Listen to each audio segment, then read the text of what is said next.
다른 세션이 조금 늦게 끝나고 또 바로 가신 분들도 있고 또 오고 계신 분들도 있습니다. 2박 3일 동안 글로벌 HR 포럼 2010 행사가 이제 마무리 단계에 와 있습니다. 지난해까지는 이 랩업 세션을 몇몇 분들만 따로 하면서 신문용으로 했었습니다. 신문용으로 하고 보니까 우리가 더 많은 얘기를 공유할 수 있었으면 좋겠다 하는 그런 판단에 따라서 오늘은 전문가분들을 모시고 이 포럼에서 뭘 느낄 수 있었던 건지 또는 다른 세션에 못 가보셨기 때문에 다른 세션에서는 어떤 얘기가 진행됐는지 궁금도 하실 것 같아서 짧게나마 이 랩업 세션을 하고 공식적으로 마치는 그런 준비를 하고 있습니다. 오늘은 우리 3개 주최기관 중에 한 파트인 직업능력개발원의 권대봉 원장님께서 좌장을 맡으셔서 주로 이제 연사분들도 계시고 또 다른 전문가분들도 계신 앞에서 원래는 언론용인 그 랩밥이지만 다 같이 공유하자는 의미에서 이렇게 오픈을 했습니다. 많은 분들이 오시지는 못해서 조금 그 흥은 떨어지실지 몰라도 가장 중요하고 의미 있는 세션이 되지 않을까 생각을 합니다. 우리 기본적으로 진행은 권대봉 원장님 해주시겠고 오늘 나오신 세션의 패널 분들도 원장님께서 소개해 주시겠습니다. 그럼 권대봉 원장님 모셔서 오늘 랩업 세션 진행하도록 하겠습니다. 권 원장님. 네, 감사합니다. Thank you for your kind introduction. Well, this year, Global HR Forum 2010, we do have 200 speakers, including 120 overseas speakers. Also, we have 6,500 participants from 52 countries. It's it is witnessing, there is a rapid growth in terms of quantity, also in terms of quality. Well, they will talk about the quality. Well, let me summarize the Global HR Forum, and then I'm going to ask each panel of their views on this forum, and then I will, introduce them one by one. Well, we did have a keynote address, which was done by Alan Greenspan, the former chairman of the Federal Reserve Board. He was featured, the keynote as a keynote speaker. He talked about the post-crisis world economy and the governance system. We did have 4 plenary sessions. There were active discussions about the role of G20 with implications for the need for global standards in the global economy. Raising the quality of life and social responsibility through the education system was emphasized.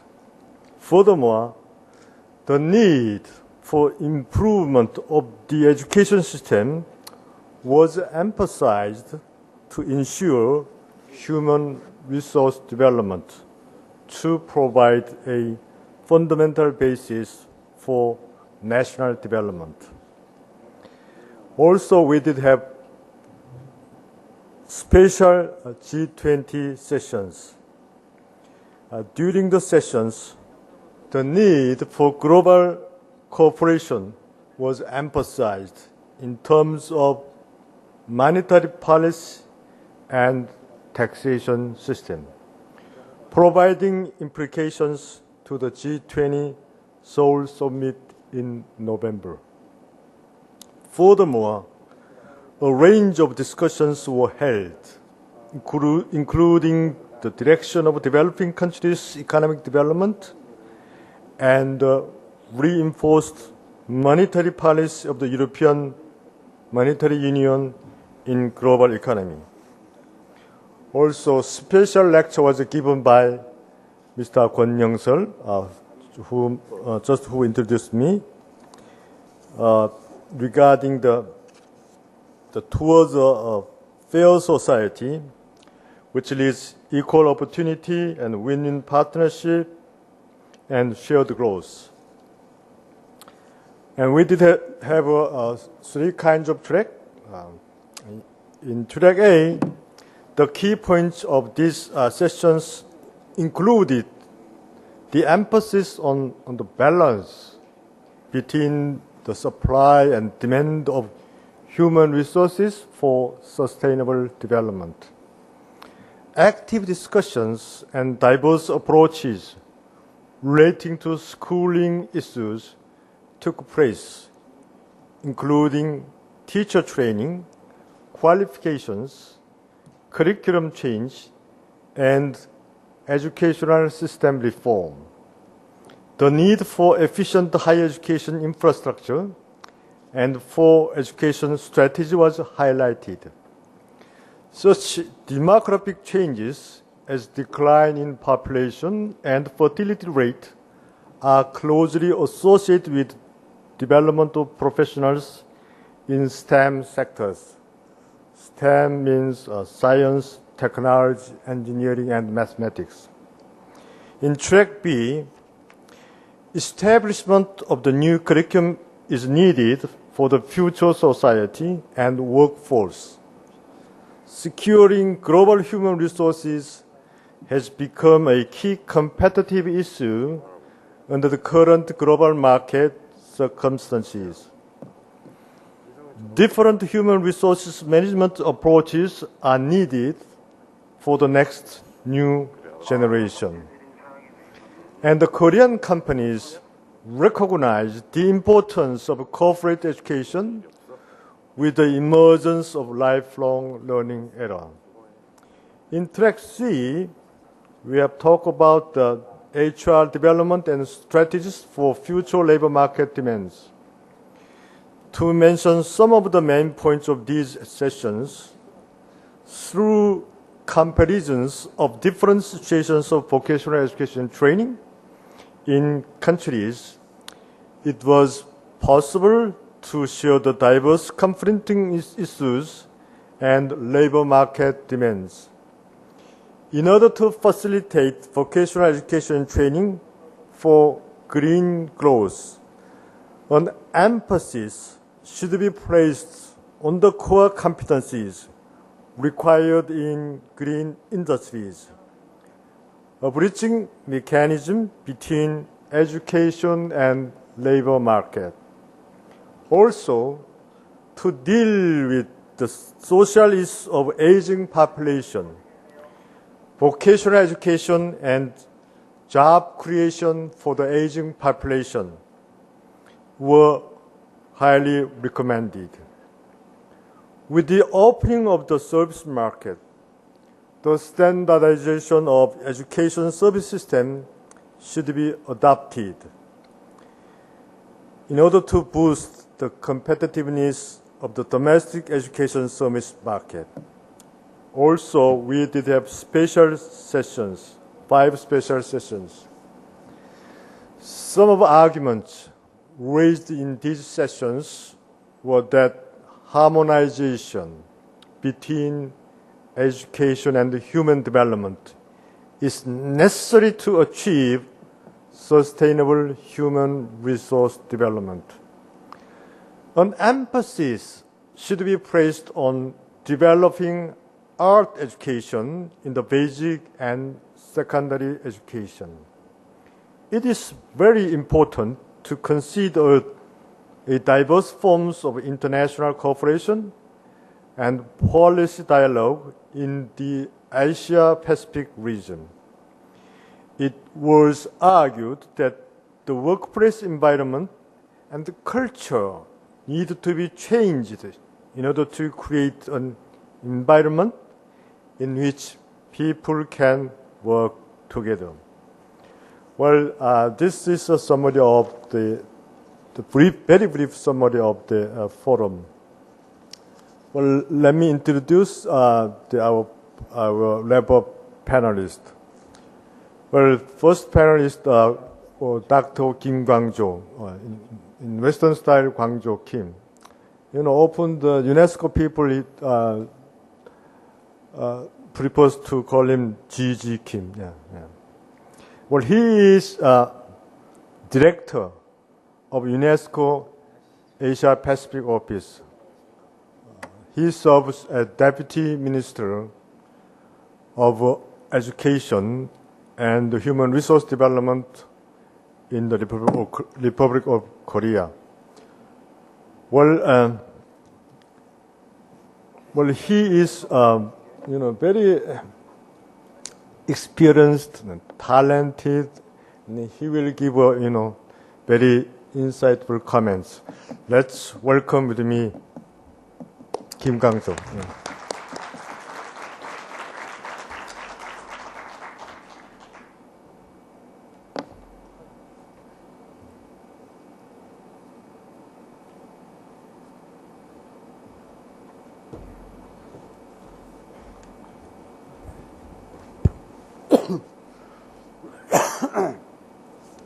Sorry. Thank you, President Kwon. I don't know what to say. I was thinking that this wrap-up is a small group discussion, but it turns out to be an open, discussion. Well, if I may share what I think about this forum, this year's forum, I think all in all, I think it has been very, very successful. I hope you all agree with me in terms of the organization, in terms of participation. I was very impressed with the participants. I moderated 2 sessions today, and the audience participants were very sincere and engaging, and they raised very important comments and questions. So I can see that that's an indication of the success of this conference. But if I may say a few, I don't want to be critical, but I want to make some suggestions, if I may. This year's theme is open and ready for future. And if you look at the layout of the sessions and the speakers, etc., I'm not quite certain how all these sessions are related to the central theme, which is open and ready, HRD. Perhaps I may have missed some important thing. In the introductory opening session, we had this very high-profile speaker connected through a video, Dr. Greenspan. He spoke a lot about financial crisis, and that was very informative. And yet, he did not mention anything about HRD or education. But from what I know of him, in his previous job, he was one of those who make occasional comments about the quality of education in USA. And sometimes he was critical, and sometimes he made some constructive suggestions, if my memory is correct. So, but as an organizer, has someone asked him to include some comments on HRD issue in USA, it might have been very useful in retrospect. So the thing is how these sessions are interconnected and support the central theme in terms of helping us to better comprehend the complexity and the depth of this issue.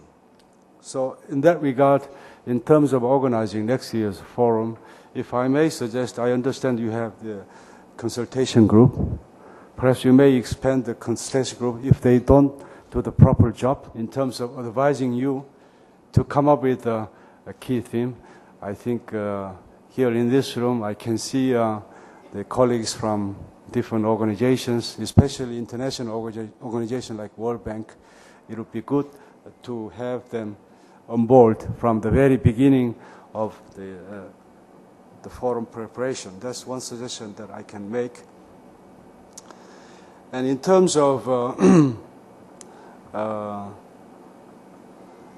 the profile of, again, the speakers and participants. This is more or less a Korean event. That is very obvious, I mean, for obvious reason. But nevertheless, it says global forum, global forum. To claim this event as kind of global event, I think the organizer may consider to include more of international dimension. I'm talking about the number of speakers and moderators. I mean, if you look at the nationality, again, this is very obvious, and I think it's quite natural for the Korean host to include more Koreans. But for you to make this more global kind of event and global common good in terms of providing the knowledge platform, I would suggest that for the coming years to include more international speakers, not only from academia, but from various organizations interested in HRD issue, such as multinational companies, international organizations. We do have a very good representation from international organizations, I think, including myself.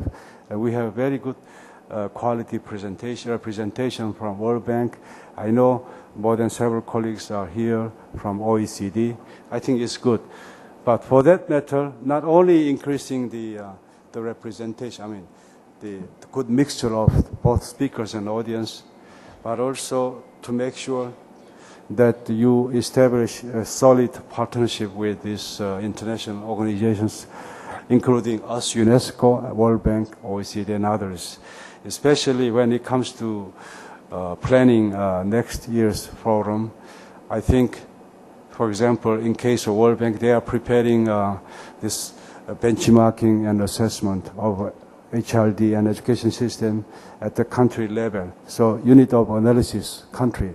And therefore, I think it will be very interesting to hear from the result of this exercise next year if the colleagues from the bank, if you can prepare the reports. So one suggestion would be for them to organize kind of one or a couple of sessions, parallel sessions, could be plenary session, to share the findings. From my experience in my previous job, this kind of information could be potentially highly useful for those who make important decisions at the national, corporate, and other levels. So this is another suggestion to solidify the partnership with international organizations. I'm sorry, I'm not very structured in terms of providing my comments. My last comment would be, again, this is in Korea. Now, Korea is hosting G20 summit meeting just next month. And Korea is now a solid member of OECD. And as such, and not only a member of OECD, but is OECD DAC member, which means that Korea has a lot of homework to do for the rest of the world. As many say here in Korea, since Korea has benefited from international contribution when it suffered from war and a disaster, etc. in the past, I think it's time for Koreans and the government of Korea to pay back to international community in terms, not only in terms of providing resources to developing countries, poor countries, but also in terms of sharing its experience with other countries. For that matter, I think this platform could be a very good, this forum can provide a very good occasion for Korean experts to share the experience with other countries, especially neighboring countries and countries from other continents, including Africa and Latin America and Middle East, if necessary. So I understand this year's forum invited some high-level officials from this region, Asia Pacific, including several ministers and vice ministers. I think this is a very good endeavor. Perhaps next year on, you may consider to invite more of high officials from other continents so that they can hear or listen to what Koreans have done in the past, so that they can, not necessarily for them to emulate the Korean experience, but for them to get some inspiration and,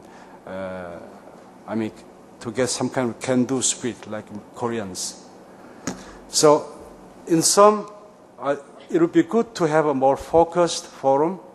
It would be good to have people from outside Korea, and it would be good for the Korean host to engage more countries in the developing world, and it would be good for Koreans to do this as part of its ODA activity. I know President Lee Myung-bak, more than several times pledged that Korea will scale up its ODA activities. I don't know what the ballpark figure is, be it 1% or 0.6% of GDP. I think the international community is very much looking forward to Korea's contribution. So I think, again, this can be part of this overall government initiative. Thank you very much for listening. Thank you very much, Dr. Kim. In reality, Dr. Kim initiated to create this forum. He loves so much this forum. Thank you for your constructive suggestion. Let me invite Mr. Andy Wilson, who is the principal of Westminster Kingsway College in London. Please join me to welcome him.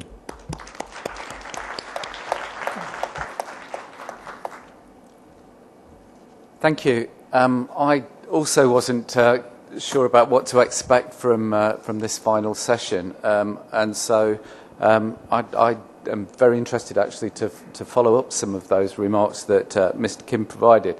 This is my first time at this conference, at this forum, and the issue of globality. It was very striking for me, and it always is very striking about my contact with Korea. I think coming from the West, we sometimes don't realise and don't appreciate the central role and the crucial role of Korea within the world economy. And sometimes it feels as though Korea is maybe being slightly ambitious in some of its aspirations and some of its ambitions about a global role. And I think perhaps coming to this forum, I expected that perception to be reinforced. But actually, the contrary's happened. I felt that in my experience of the forum, Korea really has punched its weight, as you might say, sort of the boxing analogy. I was very struck by a comment that your Prime Minister made in his opening address to the conference. He talked about Korea not being blessed with natural resources and so needing to invest in its people and in its education system in order to ensure that its economy worked and its economy was successful.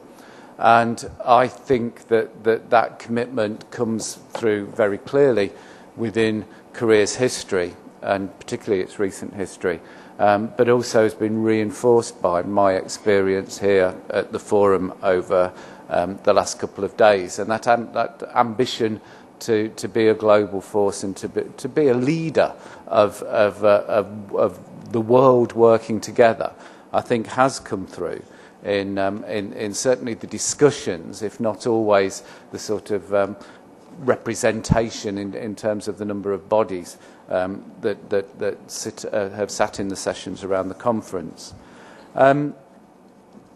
In his opening remarks, Alan Greenspan remarked on, I think he reminded us of how much the recovery from the recent downturn is a global issue. And that certainly has been experienced differently in different areas of the world. It's affected career differently.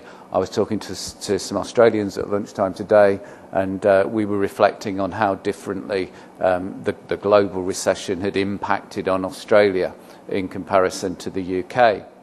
But Dr. Greenspan was talking about how the solution was a global solution and an international solution, although he pointed out some of the differences for the UK. I think if any country was mentioned as having specific issues or responding in a particular way, it was the United Kingdom. And we continue to do things differently, perhaps, and certainly as I go back as principal of a college, a public sector college within the United Kingdom, we are staring at very major financial cuts in the subsidy and the way that the skills agenda is funded in the United Kingdom, and have a very difficult job to do in trying to shape the offer that my college makes in order to fit in with the very real financial constraints that are going to be there in the public sector. And it's been interesting to compare that sort of experience between, and it came through, I think, in the sessions that I was part of today, where we have talked about the education systems. But we come together in this forum as individuals, and I think what it has provided is a real opportunity to get to the core of what, in practical terms, can shape the future, and actually shape perhaps the immediate future as well as the long-term future. If we think of that in terms of the skills agenda, and you mentioned that the issue of supply and demand, actually I think there are some more interesting issues in there, and perhaps my recommendation for future activities within the forum come out of this. Because I think the supply and demand is more complicated than that. In forum like this, actually what we tend to concentrate on is need, as it's written down, the need of the economy and the need of businesses, particularly in relation to skills, and how the supply side ought to be responding to that need, and indeed we should be responding to that need. But we also need to think of what the demand of learners are. And often that demand, as it's experienced at the chalk face, as we say, at the face of people who actually come to train with us, it's very different from the needs as it's laid down by the economy and by business. And what comes from that is a need for us to think about what a learner-centred approach to skills and training is, and how the demand is actually created through that system. And perhaps if you're thinking about the agenda for the forum next year, thinking a bit more about the demand side as well as the need side, what the implications are for the economy in that, what the implications for training provision is in that, what the need for employers, and what the need of big organisations are, if they are to think about that demand. Because what, in my opinion, we have to do is to empower individuals through education and training so that they can be flexible enough to cope with all the changes in the world, the changes in the economy, as we were looking at this morning, and particularly in relation to the green agenda and climate change, how individuals will respond to that ever-changing technology and to the increased speed with which technology and society will change. There are implications both for learners but also for teachers. And in other activities that I'm engaged in whilst I'm in Seoul, we're thinking very much about how we can support teachers in providing an individualised view of learning, and be very interested to explore that further with people in the future. Thank you.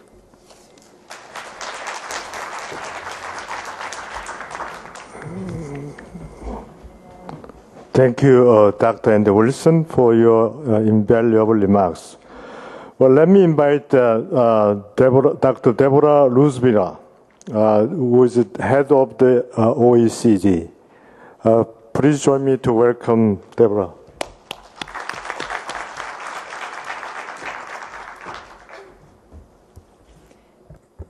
Thank you very much.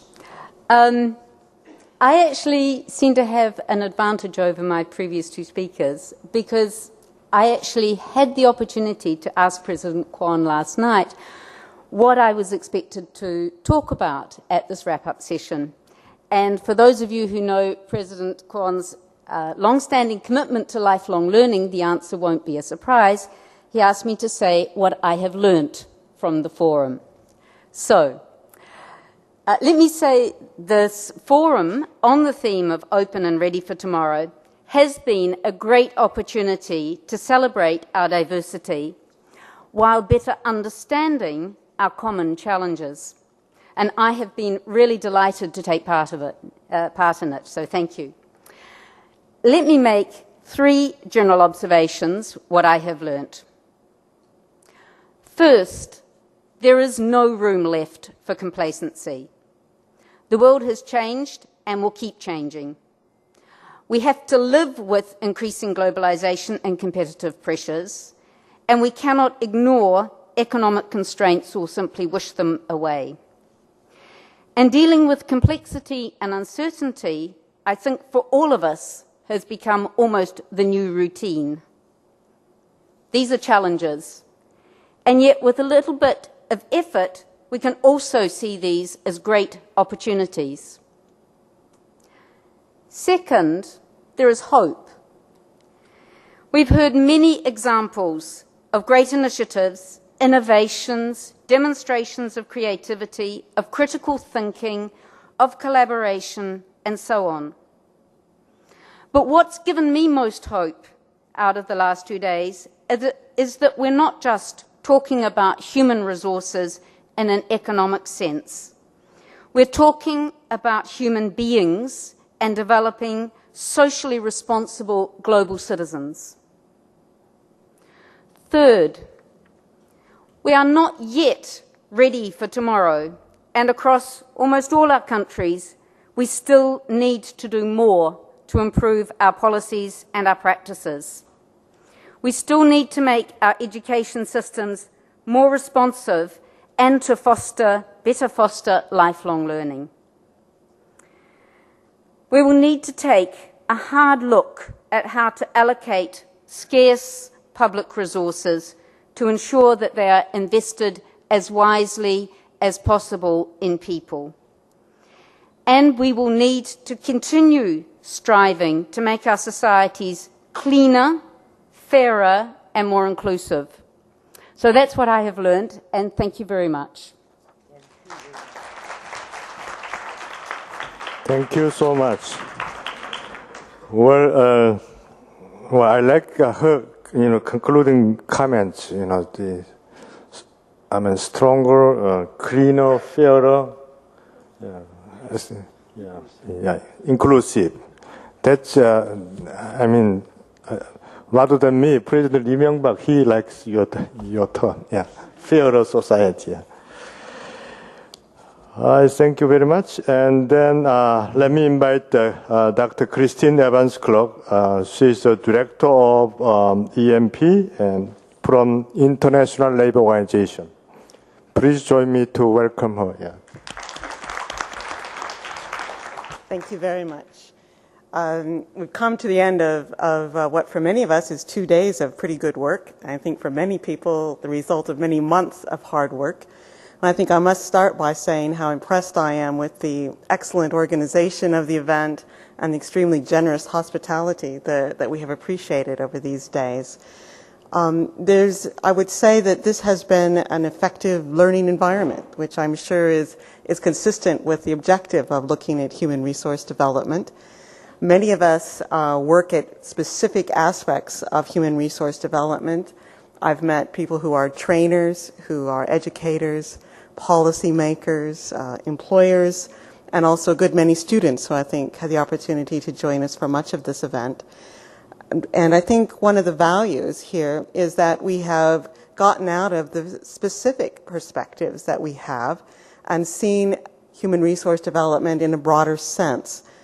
Deborah just mentioned this, and Elizabeth King said it very well this morning as well, that education has many benefits to society, not just employment and livelihood.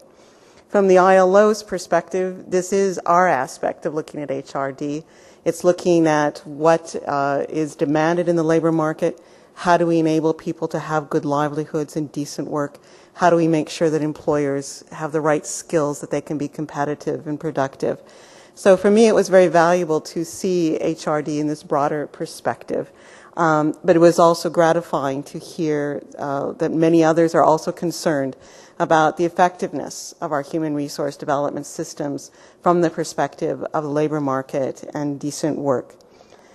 The ILO has had the benefit of learning from Korea example in many ways over the past year. We commissioned a study on your policies on skills for green jobs. We have been working with you in the area of disability. We also asked you to participate in some knowledge sharing events that we organized earlier this year on skills for innovation. And I mention this because in the next 2 weeks, as has been said, you will have the opportunity to host the G20 Leaders Summit. And I know that human resource development is an important aspect of that. I don't think it is by chance that this is the summit that is reaching outwards and not just looking at crisis or immediate things in G20, but this is the event that is looking at how what the G20 has been proposing for itself can be relevant and helpful to developing countries. And human resource development is an aspect of that. It's one of the specific suggestions for outreach from the summit. The G20 training strategy that the ILO developed earlier this year with a great deal of support and contribution from OECD in particular, but I think from all of the organizations listed here, UNESCO and the World Bank and even BIB participated in knowledge sharing to lead to that.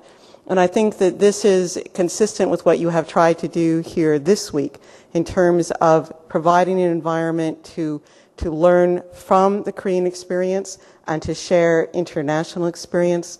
I thought the panels today were very effective in that, in combining international and Korean experience. So I thank you for this learning environment, and I wish you well as you extend that even further through the Leaders Summit. Thank you very much. Thank you so much, Dr. Christine Evans-Clark from ILO. Well, let me invite Dr. Elizabeth King. In UK, you have Elizabeth Queen. Yeah? In the World Bank, you have Elizabeth King. Why don't you join me to invite her? Yeah. Thank you very much, Dr. Kwan. I think my parents had exactly the same thing in mind when they gave me my name. They thought it was as a joke, of course. Like the other panelists, I would like to thank the organizers of this conference, of the Global HR Forum, for inviting me. I'm very happy to have come this year. I could have come also last year, but wasn't able to make it. I think that it was indeed, for me as well, a learning experience. A learning experience both about Korea and Korea's ambition as a leader in the world.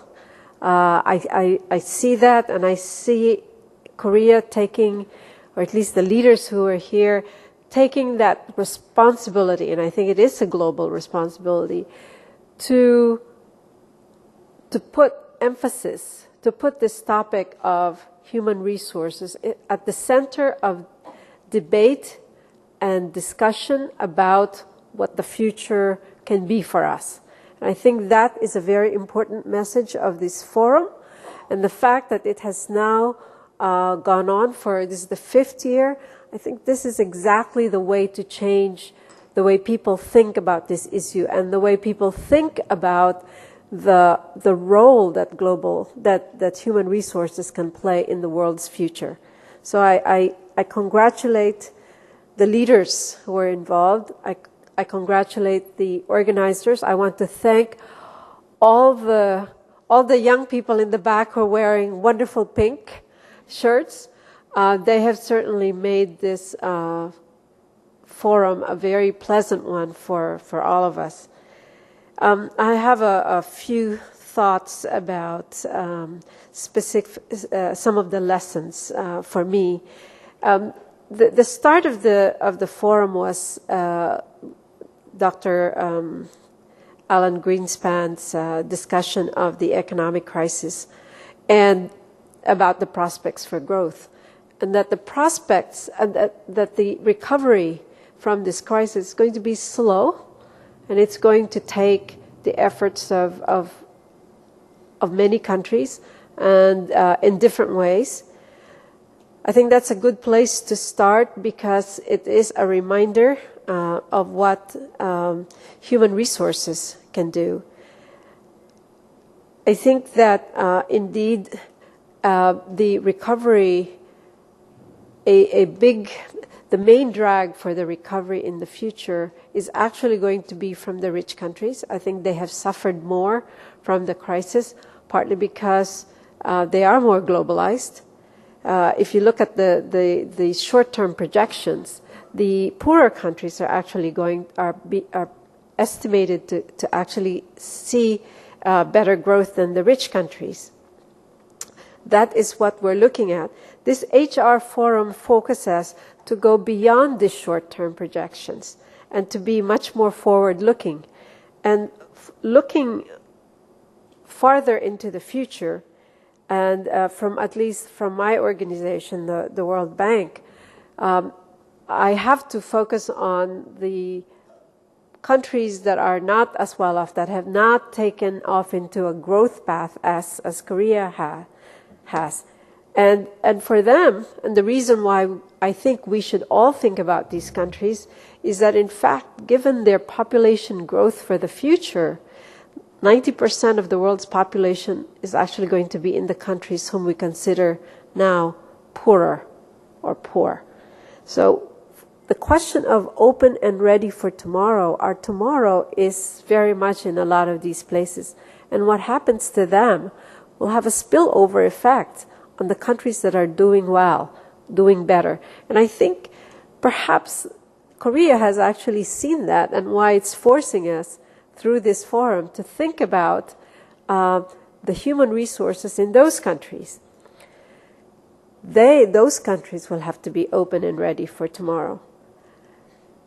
In this forum, bringing the private sector, I thought was also, I was very impressed with that. I mean, looking around at the posters, I'm in my work, we're so focused on government and on the public sector. It is a very good reminder to tell us and to tell many of us that in fact the private sector has a very important role to play in this human resource development. It is not by any means the monopoly, the responsibility only of governments. It is something for the private sector to do as well, and to do successfully. What I thought might be interesting for the future is that there is another set of people actually who might be good to bring more into this conversation, which is the civil society groups or the non-governmental organizations, because in fact they are working on the ground and they're working on human resource development as well, and they have quite a different perspective than academics or the private sector or governments or multinational or multilateral organizations. So that would be one suggestion I have. And let me just end by saying that, again, I think the powerful message from this forum from Korea is to say to us, and this is what I think the minister was saying in his opening speech, is that people are really the real wealth of nations, and that a country might be poor, in terms of the natural environment, where it should be investing its resources on is really people People are the real wealth of nations. And I think that is the main message that I take away from this forum. Thank you. Well, thank you so much, Dr. Elizabeth King. Well, last but not least, let me invite Professor Dr. Reinhold Weiss. He's Vice President of BIBB. BIBB is Federal Research Institute for Vocational Education in Germany. Please welcome him.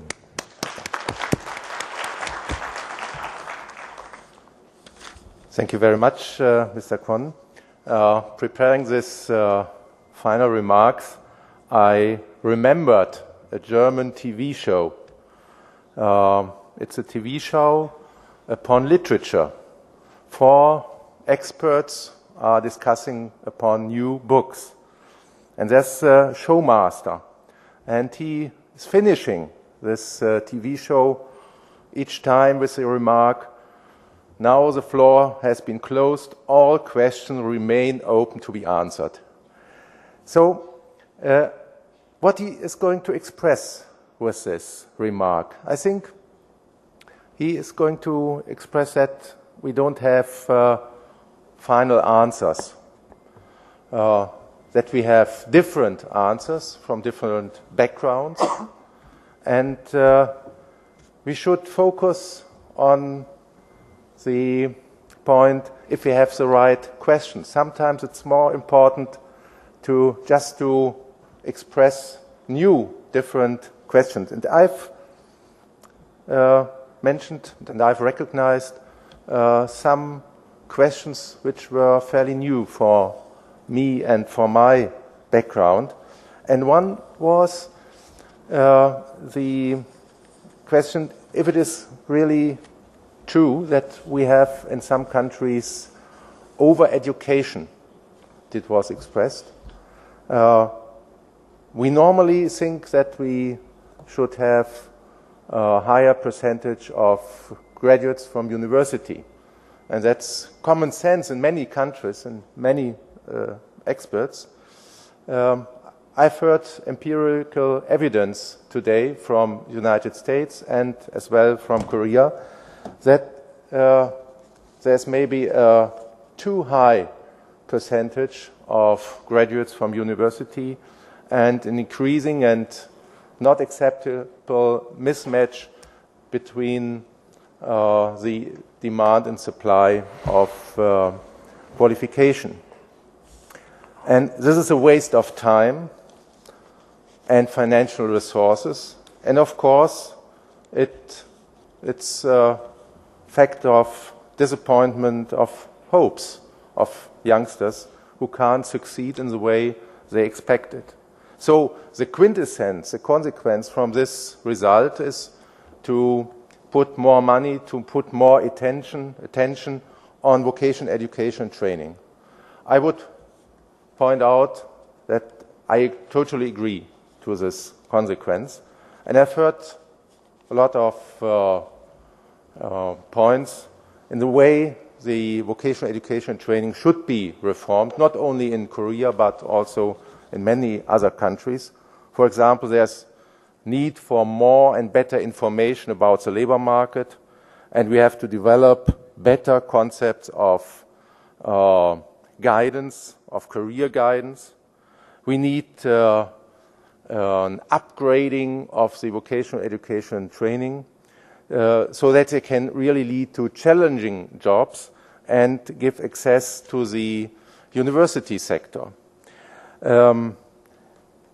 We need a better quality management system in vocational education training on the basis, that is my special focus, on national standards. I believe in the fact that you can only increase quality when you have defined standards. They should be defined on the national base. In addition, you should need internal and external evaluation. We also had a focus on the qualification of teachers. It's also a crucial point of vocational education and training reform. But I would add not only from teachers, but also from instructors within the companies. Because you have to bring vocational education and training to the workplace, to the companies. And that is, you have to motivate companies and business organizations as well as trade unions to be involved in this process of reforming the vocational education and training. But mentioning this, I also would make a remark to the definition of demand. This is a crucial point. And as long as I'm dealing with qualification demand, the less I really don't know what qualification demand really is and how to deal with it. And I'm warning to focus demand only on the demand of a special sector or even a big company. That is why we in Germany have a concept of a broader-based qualification. In the German tradition, we have the concept of Bildung. It's an expression someone can't translate. This is more than formation or more than training, more than education. It's focusing on competences for an independent judgment, for individual development, for self-organization, and last but not least, for autonomy. And so I would support Andy when he said we need a learner-centered approach. That's just what the concept of building is intending. And that is why we in Germany are focusing vocational education and training on the concept of what we call profession. This is not the focus on specific tasks, but on a wide range of vocational demand and different situations to fulfill within the working process. And this is the only basis to reach the aim of Berufsbildung, of self-directed competences. And this is why my recommendation would be not to have a too narrow focus on vocational education and training and the competences within the vocational education and training sector. Finally, of course, I also would like a heartily and warm thank to Professor Kwon and all of his colleagues and assistants working, preparing, assisting this conference. Everything was so well organized. Got a bit anxious thinking about our big conference, which will be in September next year, if we also can be so complete and so well organized as this conference has been. Thank you very much.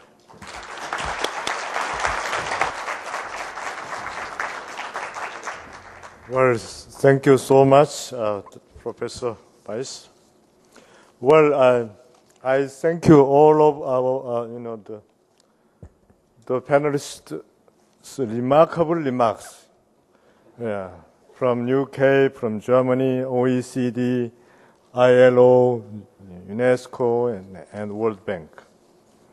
Well, I hope you have enjoyed yourselves through this forum. Well, organizing and participating in this important forum is a great privilege for me. And I think we are given a priceless opportunity to share and to learn and to earn knowledge and wisdom and know-hows of different countries around the world. Well, through the forum, I heard many times talking about the global cooperation and creativity, in competition. Well, I think, we need to maintain the networks and keep communicating, as I believe cooperation can achieve so much more than competition. Well, I would like to conclude that this forum at least paved the way to overcome many challenges, such as economic crisis, poverty, and climate change, unemployment, etc. When last week, when I was in Bangkok to participate in UNESCO APAID International Conference, Professor Cheng of University of Hong Kong, he mentioned that we have to examine whether we are torturing of our children at school instead of teaching how to be happy. Well, I was so shocked.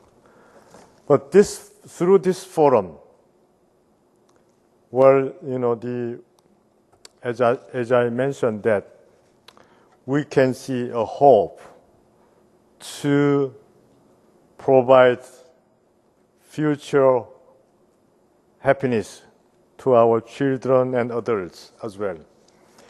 Well, let me announce that the next year's forum, which is sixth Global HR Forum, is scheduled to be held during the 1st of November through 3rd of November. So I hope all of you to participate in next year's forum. If you cannot, please send your friend or your spouse instead of you. Well, I would like to conclude my remarks to suggest you to keep in mind that we are living in one big global village. Thank you so much.